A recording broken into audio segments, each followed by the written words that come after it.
How do you do, sports fans? This is Leo Cloutier with Ballast to None.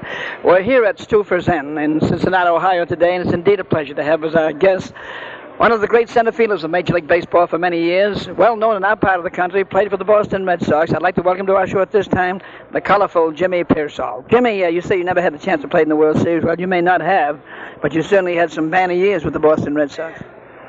Well, I played there about 9 years, and playing next to Ted was a thrill that I'll never forget. And we kid about Ted many times, and they talk about Ted's outfield play, but I played with him when he was late in his career and still did an adequate job and had good hands. But we were talking today, Cliff Keen and some of the other writers, about who was the best left fielder in the history of baseball. And I got to put my vote to Carl Yastrzemski. I have never seen anybody play left field, not just because he played so great in the playoffs, which he did, but because all throughout his career he had a great throwing arm and a great ability to play the fence and make the great play out there. Knows how to play the hitters, gets a better jump than anybody on your ball club. So true. Jimmy, you have bounced around more or less of recent date. You've done some great work for outstanding clubs. You were with the Oakland Athletics during their great years of World's Championship. Well, I was there in '72, and certainly Charlie Finley is great for the game, but not for guys like me. He becomes very envious and jealous of the publicity if you start taking it away from him. And his ball club is going nowhere but down. If you hear the talk around here right now, their ball club is not the ball club that was.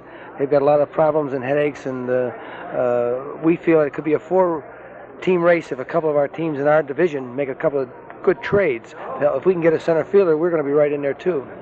Jimmy, you're now with the Texas Rangers. That's right. I work for Mr. Corbett, the youngest owner in baseball. He's 37 years old, and this guy did not inherit this money. He built up an empire with plastic pipe.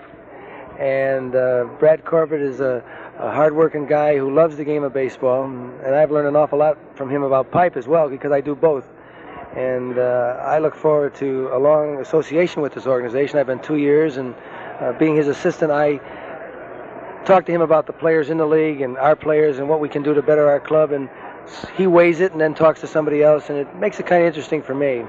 Your new owner, Brad Corbett, as you say, 37 years of age. At 37 brings back memories to you. You wore the new uniform for a number of years. Yes, and I was grateful to Tony Kubek for having a conversation with Garagiola about 37s, who wore number 37, like myself and Bill Lee now, and good old Casey. And Casey, and it was very nice, and I think that I had the right number on my back because people remembered it. When I went with the Mets, I wanted 37 1/4, but they wouldn't give it to me. I was just going to ask you whether you had 37 1/4 or 37 1/2 at Case.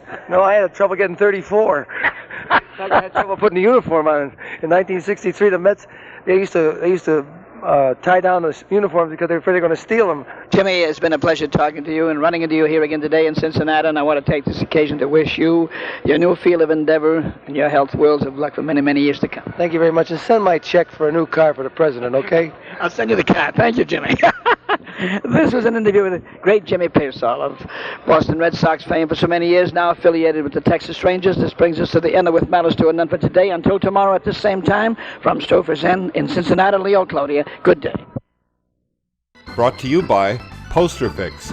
At Poster Fix, we bring your vintage posters back to life. To learn more about Leo Cloutier's sports world, visit leocloutier.com.